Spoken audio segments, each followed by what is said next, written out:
4 recule, la Chine et la France piégées. Ni les aliko les canards. Mbote nabino ba papa, mbote nabino ba maman, mbote na peuple congolais nyonso de partout au aliko glanda biso en ce moment. Bande de combat congolais, je pense que vous allez comme et l'onginangeza na esengo. Esengo, ezali ya nini, tozobeta masolo, bokoyeba, esengo eza ya nini. Pourquoi? Parce que awa tozoloba, ba bonne nouvelle, et uti kokweya, tout de suite. Awa tozobeta na bino masolo, peuple congolais, tozolekana, na tamoko, exceptionnel. Tamoko, très très important. Voilà pourquoi, Bandeko, merci Bandeko, qui nous suit à partir de Goma. Tozali même moral. Bien que vous soyez loin de nous, mais Tozali même moral. Alors, dans mon île, il y a quand même des fidèles. Awa, ou Esengelito, Pesaka Bango vraiment, Longo Nyatango Nyoso, parce que ce sont des gens qui vont soutenir nos émissions. Alors, pourquoi Tosengalabino déjà? Au côté au aimé, au côté au partagé.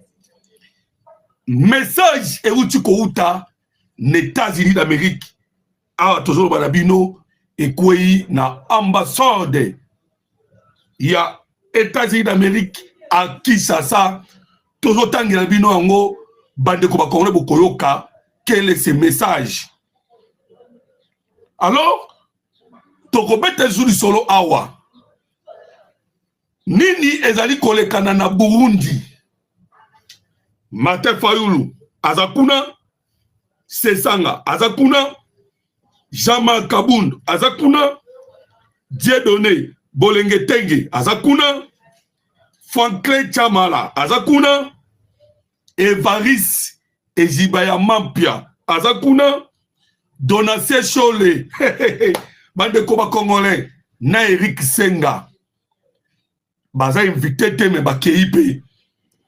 Eric Senga, André Bokondua, Bolikande, yepa lobi akoti karate, azana Bujumbura, Bande Koba Congolais, bango tout, a tozo banabino, bazana Bujumbura. Bake kosala nini, tozo beta nabino masolo bandeko, bozo comprendre, nini ezolekana na République démocratique du Congo en ce moment. Nini ezali kolekana. Alors, tozo solo la bandeko. Tozo beta awa pe susu, li solo. Na likambo etali, Emmanuel Macron a kwei na piège. Bandeko ba Congolais, le président Tshisekedi Boyoka, l'ultimatum de fatigue qui fait trembler Élysée. Bandeko, awa nazo sanabino, ezali Kadio Chate. Élysée, ils ont tremblé.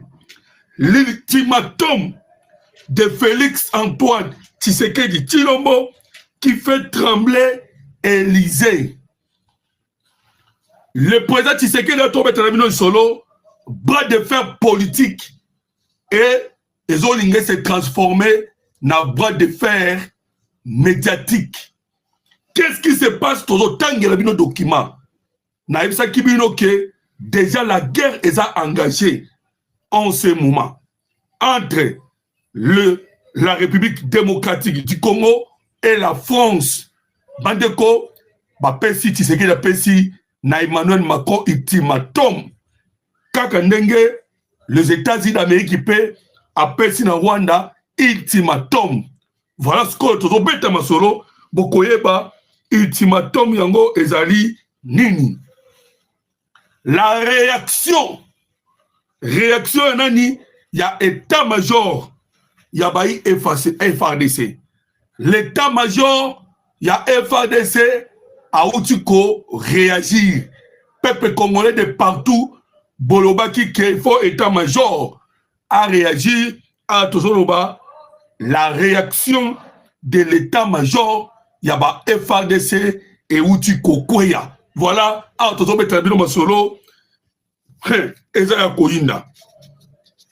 Toyebisa kibino ke, na occasion ya 250e anniversaire, il y a États-Unis d'Amérique, délégation à la République démocratique du Congo aux États-Unis d'Amérique, bazalaki na niveau États-Unis d'Amérique. Ah, tozo loba, les États-Unis d'Amérique à fournir effort, ah, tozo loba tozu sikoyo, les faits verts, kouta, wapi, na Conseil de sécurité, ya Nations Unies. Tozu fait vert, boka moite parce que la République démocratique du Congo, toi, a droit. Il y a qu'à inviter n'importe qui pour abondelongo na biso. Alors, vous voyez que tu as un accord avec les États-Unis d'Amérique. Maintenant, il fallait simplement faire vers et pesama dans le Conseil de sécurité. Ah, tu as faire vers et pesami. Pourquoi? Bayoka qui ba témoin. Oh, tu as le groupe des experts. Il y a Nations Unies. Ba témoigner. Alors, na ba témoignage na bango, ba yebisi na Conseil de sécurité que Paul Kagame a bombardé ba Congolais, a bombardé na ba zone Oyo, FDLR, Azate. Pas même un cas. Selon Ndenge, Kagame a funda biso. Donc, Kagame a quoi siko na piège. Aucune revendication na siko ils ont tenu. Alors, na niveau du Conseil de sécurité, va conclure que Kagame est en train de faire la guerre et ils ont un objectif, il y a Koko et Tshisekedi. Donc, Tshisekedi reçoit le feu vert. Voilà pourquoi, Boyoki, réaction, il y a état-major général, il y a FRDC, on a autant de bino sikoyo. Dans des Konanga Congolais, comme d'habitude, vous permettez de faire un bino. To aimer émission, to commenter, to partager. To aimer émission, to commenter, to partager. Paul Kagame a Tozoloba, il signe sa mort. Et la fin, il y a régime naïe. Bande Koba Congolais, je vois que toi n'a pas si. Boza n'a pas si, toi n'a pas si. Passe où tu vois, puis Tozo perdre les Congolais en désordre par le Rwanda. Mais la situation Tozoloba, et ça y est déjà plus de 30 ans. Oh, Tozo perd Dakar, Congolais. Ah, aussi, quand Tozo Banabino, et comme na Souka. Tozo Sabino, et comme Sikoyo, na Souka. Voilà pourquoi, Congolais de partout, Banda Tongo Bazo Benga Biso, pour na Kotuna Biso, situation à Est des Andeni. Situation à Est des Andeni. Yebisa Biso 0.0. Yebisa Biso Minembwe. Ah, Bande Koba Congolais. N'est-ce pas toi qui as fait ça qui que va préparer d'ici les 10 Babeta Koumoko. Tu sais qui déjà on vous avait informé, vous n'êtes pas surpris. Tu sais qui que Kagame est en train de préparer et le Komoko Oyakupeta na sa République démocratique du Congo. On vous avait informé. Mais non boyo kasikoyo Mathieu Baluki a toujours été masolo. Mathieu et Baluki. Boyoka premier document na otangela bino. Tanto isaki bino ke makamu bozomo na oyo batu bana simalongo za ba français bochaki tembe. Maintenant sikoyo a tozoloba. Toyebisa bino sikoyo la décision des États-Unis d'Amérique au travers de l'ambassade nazoya wana. Mais boyoka nanu ultimatum ya président Tshisekedi na Élysée. Ultimatum ya Mokonzamboka Félix Antoine Tshisekedi à Élysée. Boyoka bandeko ba Congolais. Awa tozolo bake Macron aza piégé. Ayaki bitumba na Est na yeba kite ke masekeza susute. Boyoka bandeko ba Congolais. Macron a secrètement envoyé Ramaphosa. Toi ça qui binongwa mais botaki tembe. Mais boyoka. Macron a secrètement envoyé Ramaphosa pour plaider dans une grande confidentialité. Nini, la cause des soldats français arrêtés à Minembwe et à Rubaya. Boyoka bandeko ba Congolais, croyant être plus puissants, mais le faible les ont assujettis. Entre Macron et Kagame, une histoire très honteuse qui hante la France de François Mitterrand. Tshisekedi pose un ultimatum clair. Macron doit exiger à son allié le sanguinaire de retirer ses troupes du territoire congolais, faute de quoi les soldats français seront jugés par la cour militaire congolaise, un procès médiatisé. Bande congolais, voilà ce que tu as dit solo, nanou, il y a bras de fer et de l'ultimatum. Oyo, le président Tshisekedi a outu Kopesana Emmanuel Macron pénalisé. Ah, ça soit pour pas tamater bande congolais. Les militaires français arrêtés na Rubaya ainsi que na Minembwe. Macron bengi Ramaphosa.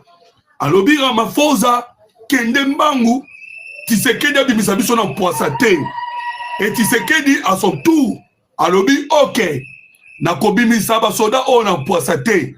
Mais Ramaphosa yo paye yebisa Emmanuel Macron a kata relation na ye na wana et ultimatum eza kopesama soki akati te tozo dévoiler ka sikoyo et kokoma maintenant la guerre médiatisée. Bande ko ba Congolais,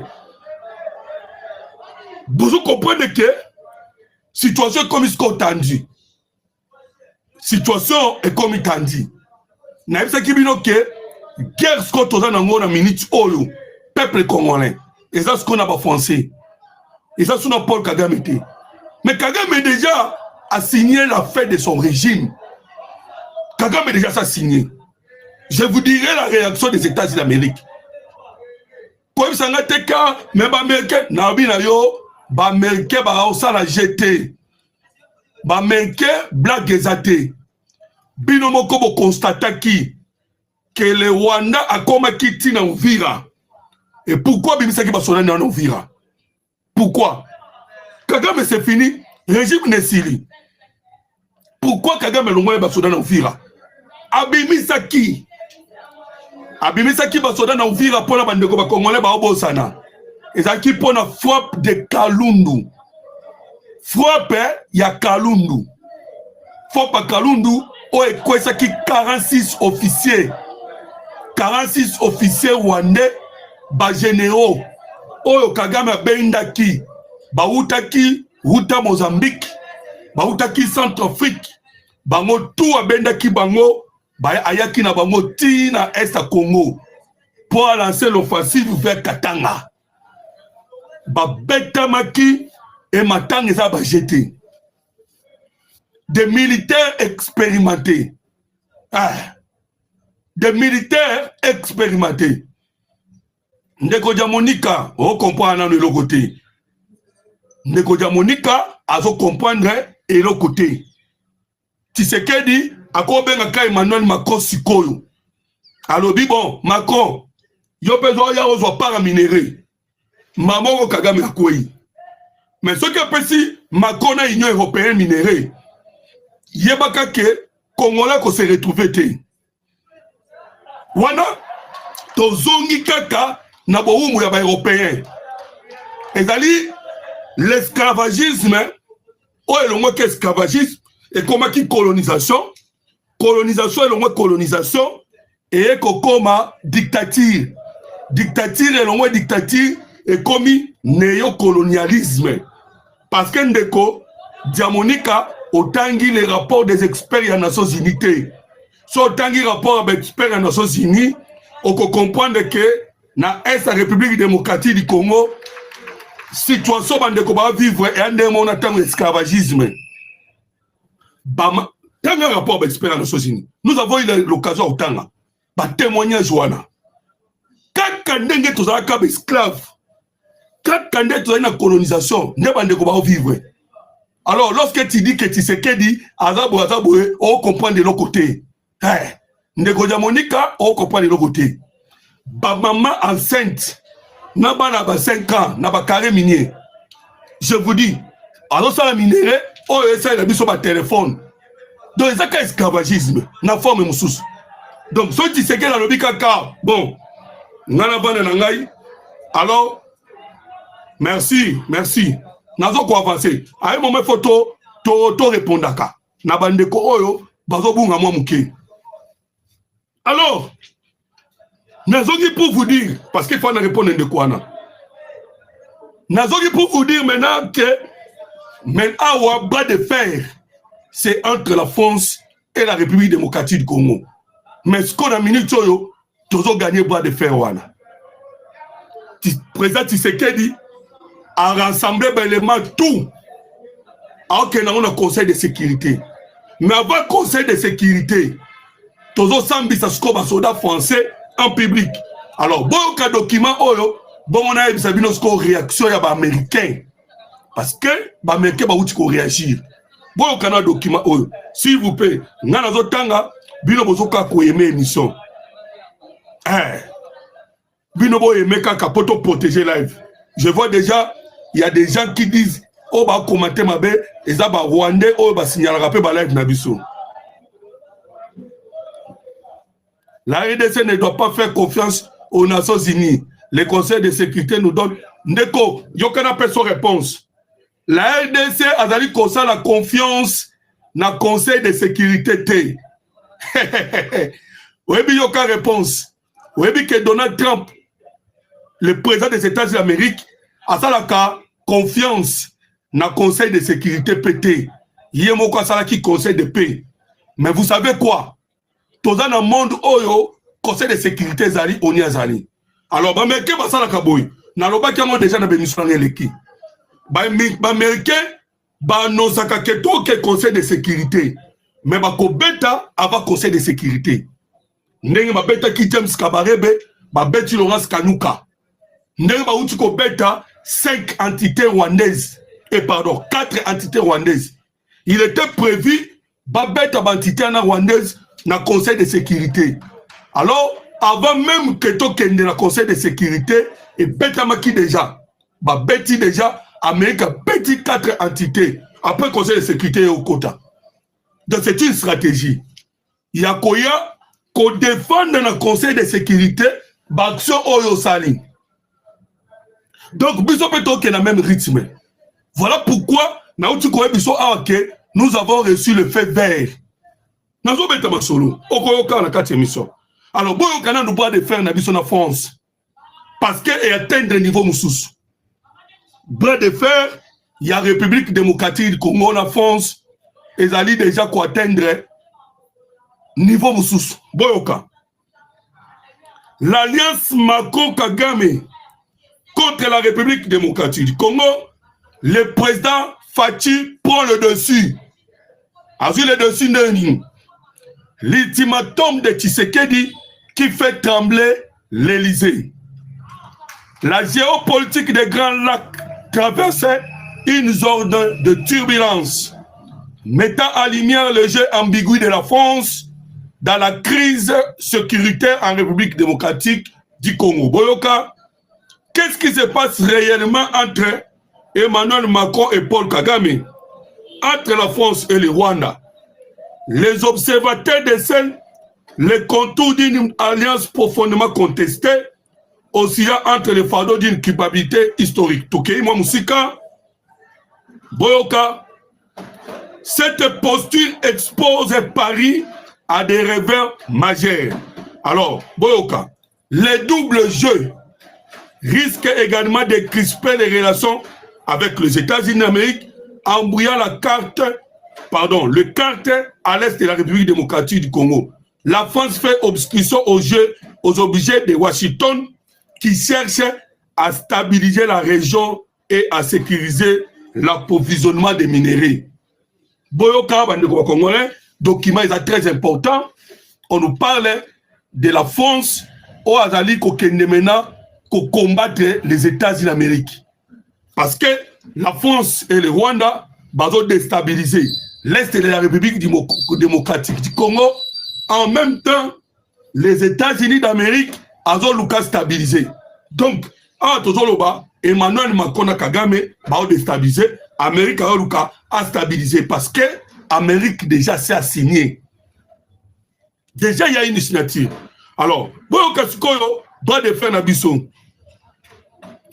Le point de rupture semble désormais atteint à Kinshasa, où les autorités ont décidé de durcir le ton face à Paris. Le président congolais Félix Tshisekedi oppose un refus catégorique à la libération des éléments en uniforme capturés dans les zones de conflit à Rubaya et Minembwe. Loin de céder aux pressions confidentielles, Kinshasa pose ultimatum clair à l'Élysée. Boyoka ultimatum.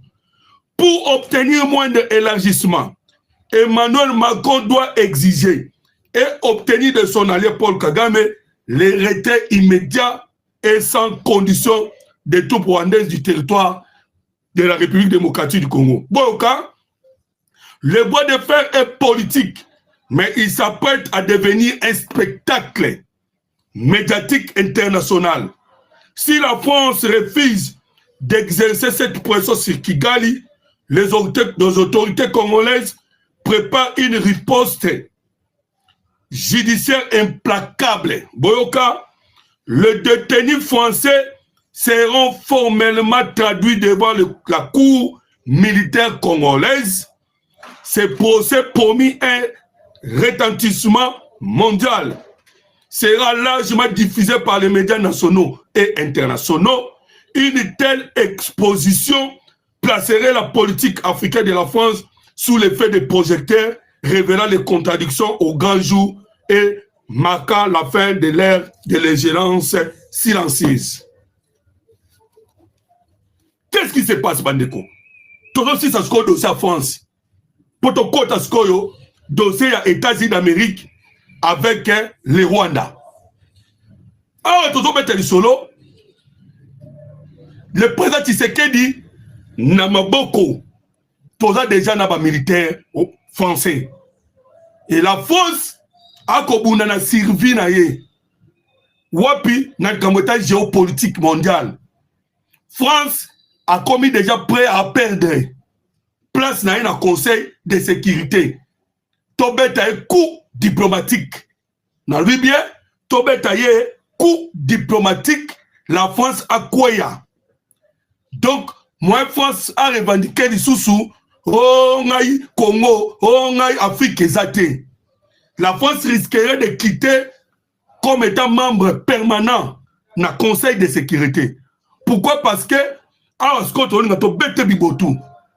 Nabobangi, nde makwa tindi Cyril Ramaphosa.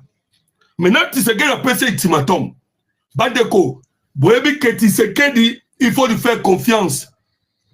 Naba moment où vous la kaite à Kotunaka. Biso tout tolela qui na goma na Bukavu. Goma Bukavu. Mais boyebi makambo e sukaki. Tolela qui na Uvira. Qu'est-ce qui s'est passé na Simanango? Tolela qui Uvira, boy. Mais na Sima, qu'est-ce qui s'est passé? Ah, la France a déjà piégé. Donc, France a déjà piégé. Ce qui a lobby à ça de l'autre côté. Parce que nous observons. Course à la montre déjà. Bien sûr, le Rwanda bêti va drone kamikaze. Rwanda est la vérité. Rwanda bêti CH4. Rwanda attaqué Bisso. À côté ici, la moitié des militaires rwandais va dans la sol congolais. Je vous ai même lu les documents où ils ont prouvé la moitié des militaires rwandais dans le sol congolais. Pourquoi? Parce que ont commis guerre Yasuka. Guerre Yasuka. Mais on va échouer. Va échouer parce que Babeti na bango. Babeti badon na bango na point zéro. Babeti ba militaire na bango babeti. Touti kokufi sa kubande kolelo. Là nous le savons. Mais Kagame a eu l'occasion pour avancer. Bazui l'occasion il y a quoi avancer. Parce que l'objectif de bango ezala qui va percer baraka. Ah dans la minute Les FARDC déjà a outil ko bloquer bango la route. Boyoka communiquer à FARDC. Boyoka bandeko ba congolais. Ezali guerre, ezali lokola ne bomona ka ba match ya ba football. Moko ba ennemi basangani. Benemi basangani. Alors, vous voulez quoi bandeko ba congolais? Parce que ba congolais soit loba mais toi na kata mboka ya richesse. Bitumba zo bunda matongo midi pourquoi? Et bitumba to bunda na Rwanda te. To bunda na Rwanda te. To zo bunda na Union européenne. Bandeko ba congolais. Vous voulez qu'on dise comment? Guerre to zo bunda na Union européenne. Mobimba basangani. Nege kaka risi azo bunda bitumba contre Union européenne mobimba. Ne passez pas to bunda na Rwanda. Ce qui est to bunda na Rwanda. Mais l'Union européenne a l'homme déjà accord MOI. Accord ba signa pour Rwanda pesa bomba minéré. Aussi longtemps ba l'homonité boye ba to bunda na Union européenne. Nous les Congolais tokoki kozala jamais tozonga sima. On doit toujours avoir la position ya soutien ba FARDC.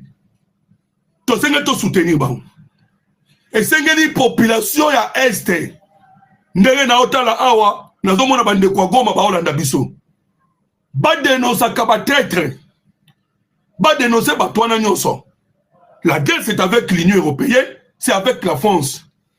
Alors bande ko ba Congolais, bo sengeli boye ba yango. Parce que bande ko ba Congolais muso ba commenter awa. Tolembi yo le manen. C'est un pays riche, le pays le plus riche du monde. On les manène. On doit avancer. Et c'est un tout avancer. Et c'est un tout bunda. Selon ma histoire, Congo na nous a perdu la guerre à ta mon côté. Nan nous te perdu ta guerre à mon côté. Boyo Kasikoyo, la réponse il y a état-major général, il y a armée. État-major Lobinini, Boyo Kanatang Rabino, lettre état-major. To aimer émission, to commenter, to partager. Bon, ce qui s'est na bon ça nous la lumière parce que on a difficulté à courage. Je pense que bonjour moi ndenge dans autres cas.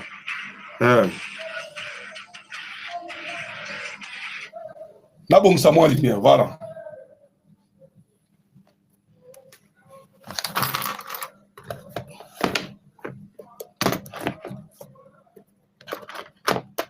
Ok. Merci. Boyo Kasikoyo, état-major, il y a l'armée congolaise qui vient aussi de communiquer.